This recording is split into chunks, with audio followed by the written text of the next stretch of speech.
cette édition du journal télévisé du primaire. Depuis maintenant 14 ans, la bibliothèque municipale de Reims organise le Prix des écoliers, un prix de littérature jeunesse attribué par des élèves de CM1, CM2 et 6e de la ville. Ce prix offre aux enfants l'opportunité de découvrir la littérature jeunesse contemporaine et les amène à se faire leur propre avis sur les livres. Il participe également à la remise du prix à l'auteur de l'ouvrage qui a reçu le plus de voix lors d'un vote à bulletin secret, comme pour les véritables élections. Nos envoyés spéciaux sont allés à leur rencontre pour suivre les différentes étapes qui vont leur permettre de faire leur choix. Mais pour commencer, retrouvons Charles et Camille et leur équipe d'experts qui vont nous présenter les 4 romans sélectionnés par les bibliothécaires de Reims.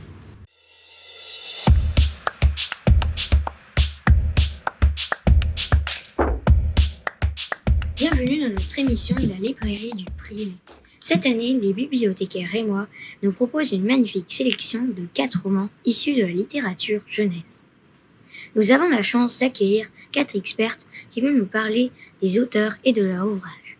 Accueillons tout d'abord Sarah Rose qui va nous présenter son coup de cœur. Bonjour à tous, j'ai choisi de vous parler aujourd'hui de Bakary Champollion, chasseur de trésors. L'autrice est Marine Oranga. Après des études d'histoire, Marine a exercé plusieurs métiers, dont bibliothécaire et professeur documentaliste. Avec son imagination débordante et sa plume en or, Marine Oranga offre à ses lecteurs le plus beau des trésors.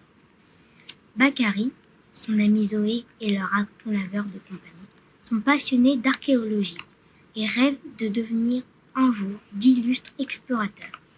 Par un habile concours de circonstances, ils parviennent à participer à la grande chasse au trésor organisée par leur idole de toujours. C'est l'heure de gloire. Mais face à plusieurs équipes de vrais spécialistes et sans aucun matériel, les 3 amis parviendront-ils à résoudre les énigmes? J'ai beaucoup aimé les personnages de ce livre. Ils sont très attachants. Je suis rentrée très vite dans l'histoire, mais j'en ai moi-même à la recherche du trésor. Bien qu'un peu long, ce livre m'a beaucoup plu et m'a donné à mon tour l'envie de vivre de telles aventures. Pour terminer la présentation de ce livre, je vous propose d'en écouter les premières. Confortablement installé sur une chaise de camping dévalée, les pieds posés sur un cabinet de toilette hors d'usage, Bakary Champollion coulait une journée paisible au milieu d'un mois de juillet torride. Face à lui, Mortimer lézardait au soleil, Zoé était quant à elle plongée dans une grille de mots fléchés fortuite dont elle n'arrivait pas à se dépatouiller depuis l'heure du déjeuner. Bakary laissa le dernier numéro de son magazine favori, Archéologiquement Vôtre, glisser sur le sol et ferma les yeux un instant. Cette journée est parfaite, absolument parfaite, jusqu'à ce que...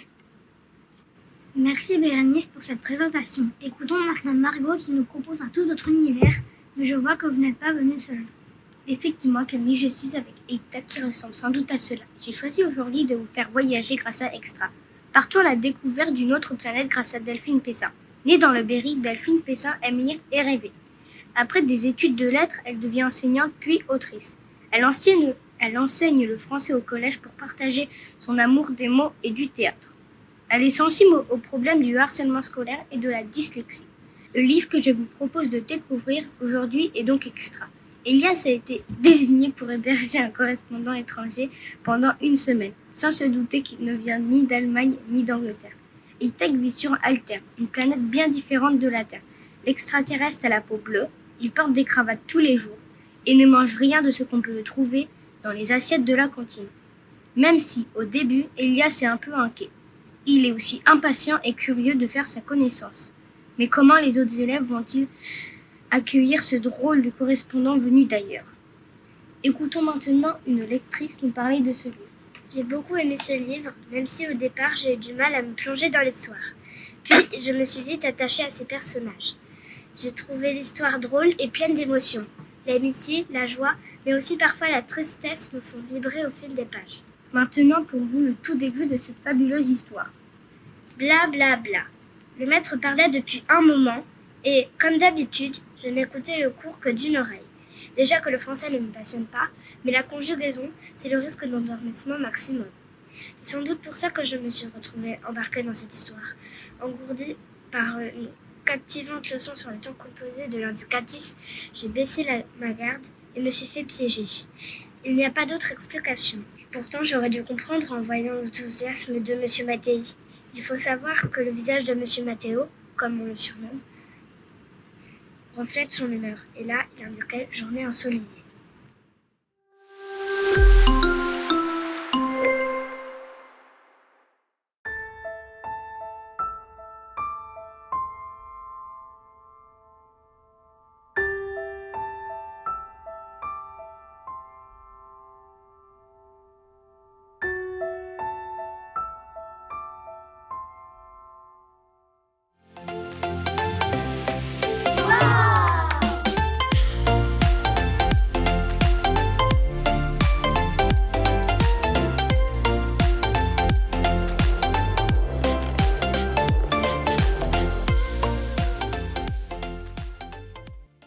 C'est un animal dont va maintenant nous parler Cristal. Effectivement, Charles, Julien Artigue, le seul auteur de la sélection cette année, quand je serai grand, j'écrirai des livres pour les enfants. C'est à peu de choses près la première phrase prononcée par Julien Artigue quand il a été en âge de parler. Malgré tout, il lui a fallu quelques années pour faire publier sa première histoire. Entre-temps, il est devenu enseignant et écrivain pour sa jeunesse. Sa passion pour l'écriture lui est venue au contact de ses élèves, source d'inspiration. Avec ce roman, il nous fait remonter le temps pour évoquer la Première Guerre mondiale, aux côtés d'un personnage très attachant, le sergent Stubby. L'auteur nous ramène quelques décennies en arrière. Nous sommes en 1917. Stubby est un petit chien errant qui survit tant bien que mal dans les rues de New Haven, jusqu'au jour où il croise le chemin de John R. Conroy. C'est le début d'une belle amitié qui survivra au combat et à la guerre. Je vous invite à découvrir la vie incroyable de Stubby, le seul chien à avoir obtenu le grade de sergent pendant la Première Guerre mondiale. Je vous propose également d'écouter Hermine nous parler de ce livre. Sergent Stubby est un livre qui m'a beaucoup plu, car il est drôle, émouvant, plein d'aventures, de suspense, mais aussi d'espoir. Je ne savais pas avant de le lire qu'il s'agit d'une histoire vraie. J'encourage le lecteur à le découvrir pour mieux imaginer les conditions de vie qui étaient celles des soldats dans les tranchées pendant la Première Guerre mondiale. Je vous propose d'écouter le prologue de cette histoire. Stubby avait l'habitude de la pluie. Quand on est un chien errant, c'est un problème auquel on est régulièrement confronté. Dès qu'une goutte vient s'écraser sur votre truffe, il faut vite penser à se protéger. En ville, heureusement, ce ne sont pas les abris qui manquent, toitures de maisons, ponts, arbres touffus. Mais ce jour de février 1918, en pleine campagne, il n'y avait rien de tout ça à proximité. Les seuls arbres qu'ils apercevaient étaient des troncs dépourvus de branches. Quant à se réfugier dans une maison, impossible, il n'y en avait aucune. Pourtant, des centaines d'hommes vivaient jours et nuits dans ce drôle d'endroit. Un gigantesque couloir creusé dans la terre qui s'étendait sur des kilomètres. Ils appelaient ça une tranchée. L'endroit était tout sauf hospitalier. Aucune décoration, pas davantage de meubles, rien. Uniquement des planches et des sacs de sable pour empêcher les parois de s'écrouler. Et surtout, en l'absence de toiture, la pluie ruisselait sur le sol, le transformant en véritable marécage. Quand il vivait encore dans le Connecticut, Stubby avait l'habitude de se rouler dans une flaque d'eau de temps en temps. Mais là, dans cette plaine française, la situation était bien différente. Il y avait une telle couche de boue qu'avec ses courtes pattes, il aurait risqué de s'y enliser et de mourir étouffé. C'est pour lui éviter ce triste sort que son maître devait constamment le porter. Mais à ce moment précis, la pluie était le dernier des soucis de Stubby et les autres soldats. Ceux qui tombaient du ciel étaient en effet bien plus dangereux que de petites gouttes d'eau. Les bombes lancées par l'ennemi pulvérisaient tout ce qu'elles atteignaient. Et justement, les premiers cratères creusés par les projectiles n'étaient qu'à quelques mètres d'eux. À chaque explosion, des volées de terre étaient projetées sur la tête de Stubby. Celui-ci les recevait sur le museau en poussant des aboiements plaintifs. Quelque chose qui devait signifier « Mais qu'est-ce que je fais sur ce champ de bataille, moi ?» Voici maintenant le quatrième et dernier expert de cette émission. Je lui laisse le soin de vous présenter le livre qu'elle a choisi. Merci Camille. Je suis heureuse de vous parler de ce très beau livre, Projet Indigo. Cependant, cette présentation sera sans doute particulière. Effectivement, Marie, nous avons appris il y a peu de temps le décès d'Agnès Laroche, l'autrice de cet ouvrage. Nous adressons une pensée à sa famille et à ses proches. Merci Agnès de nous avoir fait voyager, trembler, rire et rêver à travers vos livres. Vous avez raison Camille. Agnès Laroche nous a fait voyager, trembler, rire et rêver dans cet ouvrage. Née à Paris, elle a vécu à Angoulême. Pendant plus de 20 ans, elle a travaillé en insertion professionnelle avant de s'exercer à l'écriture et de devenir autrice d'albums et de romans jeunesse. Ses ouvrages s'adressent tant aux enfants qu'aux adolescents. Elle a reçu plusieurs prix littéraires. Avec Projet Indigo, Agnès Laroche nous embarque dans une belle aventure. Si vous êtes prêts à suivre celle de 2 amis, alors rejoignez Projet Indigo. Projet Indigo, c'est la mission que se sont donnée Cosmo et Liane, afin de retrouver le père de Cosmo disparu en mer. En parallèle, Joe, le grand-père de celui-ci, réapparaît après des années d'absence. Cosmo découvre que Joe, alors magicien à Las Vegas, a un passé mystérieux. Les 2 enquêtes s'entremêlant, le duo d'amis va-t-il mener à bien Projet Indigo? Et quel rôle va jouer ce grand-père si étonnant? Avec cette aventure touchante et un peu folle, Cosmo embarque tout le monde avec lui dans sa recherche de vérité, depuis sa cabane jusqu'au large des côtes australiennes. Qu'a pensé Sacha de cette histoire? J'ai aimé ce livre parce qu'il proposait du suspense, de l'aventure et de nombreuses émotions. Ce qui m'a beaucoup plu, c'est que les personnages vont jusqu'au bout. Ils sont prêts à tout pour arriver à leur fin. Ils sont obstinés. Pour vous faire découvrir l'univers de ce livre, voici la lecture de la première page. J'ai détecté l'étrange odeur dès mon arrivée dans la cabane. Ça sentait la banane. C'était nouveau et pas normal du tout. D'ailleurs, ce n'était pas une cabane, c'était un palais que Joe, mon grand-père, m'avait construit. Avec de vrais murs en bois, un vrai toit, un vrai plancher, une porte sur laquelle j'avais peint chez Cosmo.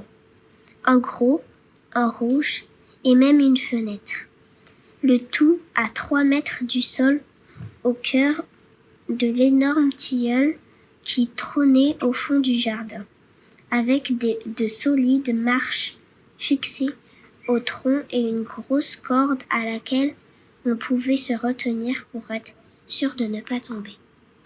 Merci à nos 4 experts de cette émission. Nous espérons que vous aurez eu envie d'aller plus loin à la découverte de ces livres. Chaque année, les bibliothécaires font particulièrement attention à la sélection des livres. Plusieurs critères les aident à faire leur choix. Il doit s'agir de publications récentes, représentant différents genres de littérature et écrits en langue française. Toutes les classes participant au primé sont accueillies dans une bibliothèque de Reims pour des séances de découverte et de jeux autour des livres. Rejoignons tout de suite Kaina et Merveille à la médiathèque Jean Falala pour suivre une séance de jeu. Oui, en effet, Mélissa et Ethan, nous nous trouvons actuellement dans la médiathèque Jean Falala qui se situe en face de la magnifique cathédrale gothique Notre-Dame de Reims. Cette médiathèque a été inaugurée en 2003 et fête son 20e anniversaire cette année. Je rappelle que la médiathèque Croix-Rouge fête également ses 20 ans et la médiathèque Lanzola ses 50 ans. En ce moment, la classe de Madame Adjoub de l'école Martin Peller participe à la session de jeu du primaire des écoliers. Je vais passer le micro à Merveille pour interviewer les élèves de Martin Peller. Nous allons nous approcher sans faire trop de bruit afin de ne pas les déranger.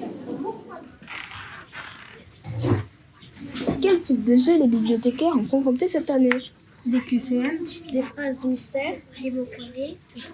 Quelle méthode utilisez-vous pour répondre aux questions? on s'aide ensemble et on s'aide parfois si on est bloqué en livre. On discute pour voir la meilleure réponse. Bonjour Madame Adjoub. Bonjour. Qu'est-ce qui vous a incité à inscrire votre classe au premier des écoliers? Alors moi je trouve que c'est une très très bonne idée, ça fait lire des gros romans aux enfants, mais comme c'est présenté de manière ludique, avec plein d'activités à la médiathèque, ils les lisent avec plaisir. Il y a un vrai enjeu avec le vote à la fin, donc ça c'est gratifiant pour les enfants. Et puis surtout, il y a la rencontre de l'auteur qui va remporter le prix, et c'est souvent la première fois que les enfants rencontrent un auteur, et ça c'est très intéressant aussi pour eux. Comme vous pouvez le constater, ici, l'ambiance est détendue mais studieuse. Vous connaissez la blague de Toto aux toilettes? Non. Non. Bah normal, il a fermé la porte à clé. Ah, très drôle, ouais. Merci Kéna et Merveille, effectivement, ils ont l'air de bien s'amuser. La première partie de notre JT se termine. Nous reviendrons pour suivre la merveilleuse aventure du primé, juste après votre jeu préféré, un primé en or.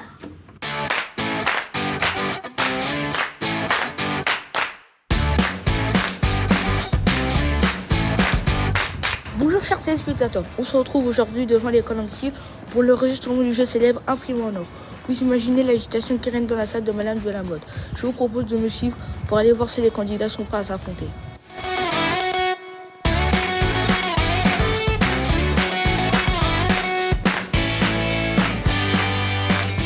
Nous voilà arrivés devant la porte et je vous propose de vous laisser en compagnie de votre célèbre présentatrice Judith.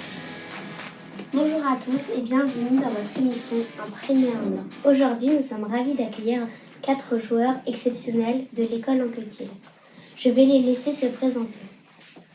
Bonjour à toutes et à tous, je m'appelle Bilal, mes passions sont le basket et le foot. Bonjour à toutes et à tous, je m'appelle Aileen, j'ai 9 ans et je suis élève de CM1 à l'école Anquetil. Passionnée de littérature, c'est une opportunité pour moi que de participer au jeu Chasseur de phrases et questions pour un lecteur. Je vous remercie de m'avoir écouté et laisse la place à mon camarade. Bonne émission à tous. Bonjour, je m'appelle Marcelo, j'ai 10 ans, j'habite à Reims. Aujourd'hui, je suis contente de jouer dans un primé en or et mes passions sont le volley et la cuisine. Bonjour, je m'appelle Lilia, j'ai 9 ans et demi et j'adore la natation synchronisée. Aujourd'hui, je suis contente de participer au jeu Imprimé en or. Nos joueurs vont donc s'affronter dans notre premier jeu qui se nomme Chasseur de phrases. Le principe est simple. Je vous lis une phrase extraite d'un livre et vous devez me dire de quel livre il s'agit. Pour voir si tout le monde a bien compris, faisons un essai avec vous, chers spectateurs. J'ai enjambé le rebord et aperçu une petite silhouette qui se découpait en ombre chinoise sous la lumière pâle de la lune. Elliot, extra? Oui. Vous avez compris? Oui. Il y a des choses sérieuses. Regarde-moi cette petite montagne de muscles. Ça lui va bien, non? Il y a d'argent Le virus de la chasse au trésor avait contaminé toute la planète. Marcel. Chasseur de trésor? Non, je te jure que non, c'est juste que on vous a écouté en douce hier soir quand vous étiez chez moi, enfin dans ma cabane. Bilal, j'ai un digo. On aurait dit qu'il avait des tas de petits ressorts sur la tête. Marcelino, extra. Oui. J'ignore s'ils sont bons, j'ai trouvé que les papiers dorés avaient l'air appétissant. Aileen, extra. Bravo à tous les candidats. Mais avant de passer à notre deuxième jeu, je vous propose une page de pub avec la célèbre Vanessa.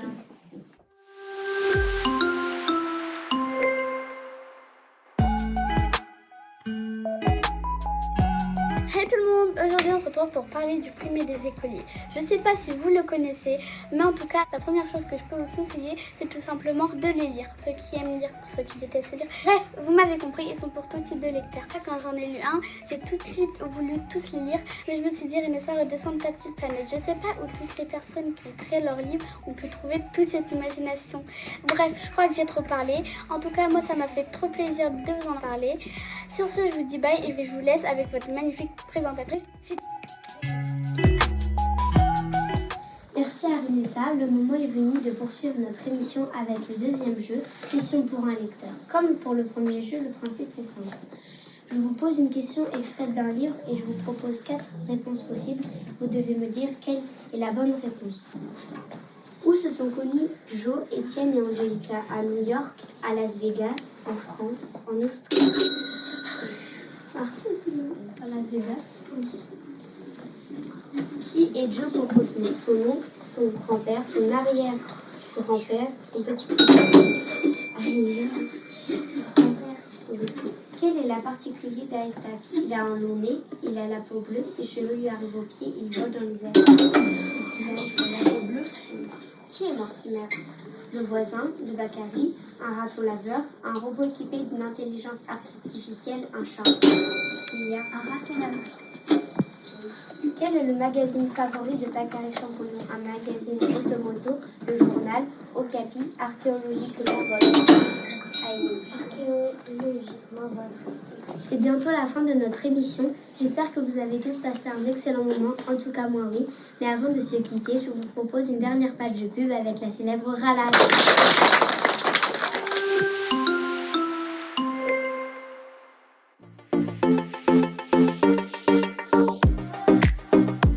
Salut les amis, ça va bien? Aujourd'hui, on m'a dit qu'on organisait un prix en or de l'école Ancty. Alors ne ratez pas l'événement. Pour ceux qui adorent lire, pour ceux qui détestent, cette émission est faite pour vous. Vous allez vous évader, voguer vers des aventures incroyables. Bref, vous n'allez pas vous ennuyer. Faites-moi confiance les amis. Bye bye à tous. Maintenant, c'est vraiment la fin. Bye bye à tous et rendez-vous pour un prochain Prime en or. Merci à tous. Nous sommes de retour au plateau pour une édition spéciale de notre GT du primé. Nos journalistes ont suivi la classe de Madame Hubert de l'école Saint-Joseph pour le vote, qui se déroule dans les mêmes conditions que des élections officielles. Souvenez-vous, l'année dernière, tous les Français de plus de 18 ans et inscrits sur la liste électorale pouvaient exprimer leur choix lors des élections présidentielles. Ainsi, M. Emmanuel Macron a été élu pour un second mandat à la présidence de la République française. Regardons le reportage réalisé par Jade et Sarah pour en savoir plus. Nous sommes rendus à la bibliothèque Saint-Rémy avec la classe de Madame Hubert de l'école Saint-Joseph pour suivre les dernières étapes du primé des écoliers, le vote et le dépouillement. Nous n'aurons bien sûr pas les résultats finaux tout de suite, car je vous rappelle que cette année, 33 classes rémoises participent au primé. Cela représente en tout 870 élèves. Il faudra donc attendre les résultats des autres séances. Comme vous l'avez dit, les conditions sont les mêmes que pour un vote démocratique. Sur cette table sont positionnés 5 piles de bulletins, un pour chaque titre de livre sélectionné, et un sur lequel est imprimé un X pour les élèves qui n'ont pas eu de préférence. Tous les participants prennent un bulletin sur chaque pile et une enveloppe, puis se dirigent vers l'isoloir. Cet endroit leur permet en toute discrétion de mettre dans l'enveloppe le bulletin du livre choisi, car le vote est secret.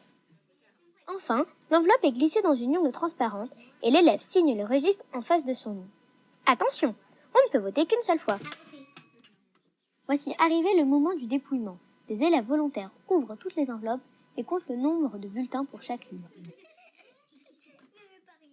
Je vous rappelle que les résultats annoncés ici ne concernent que la classe de Madame Hubert. Il faudra attendre que tous les participants aient voté pour connaître les livres gagnants. Bonne chance aux auteurs. Merci Jade et Sarah. Nous en savons dorénavant plus sur le fonctionnement d'une élection, moment décisif dans le processus du primé des écoliers. Nous revenons tout de suite après une page de publicité.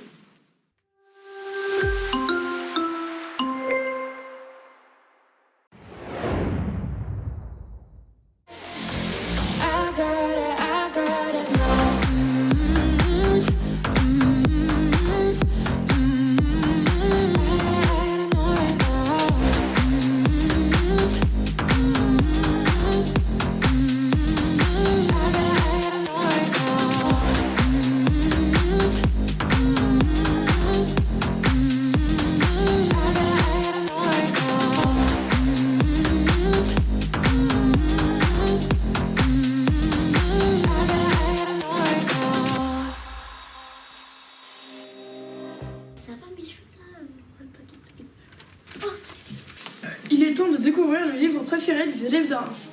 Quel suspense! Nous attendons tous avec impatience les résultats. Le gagnant du primé des écoliers 2023 est attribué à Sergio Stubby de Julien Artigue. Félicitations, nous avons hâte de tous vous retrouver au Conservatoire de Reims pour la remise du prix. C'est la fin de notre JT du primé des écoliers. Merci de nous avoir suivis. Nous espérons que cette expérience vous aura donné le goût de la lecture et l'envie de nouvelles aventures. Bye bye. Je trouve qu'on a été super bon pour cet tournage. Je trouve même que c'était un meilleur truc. On était vraiment trop super.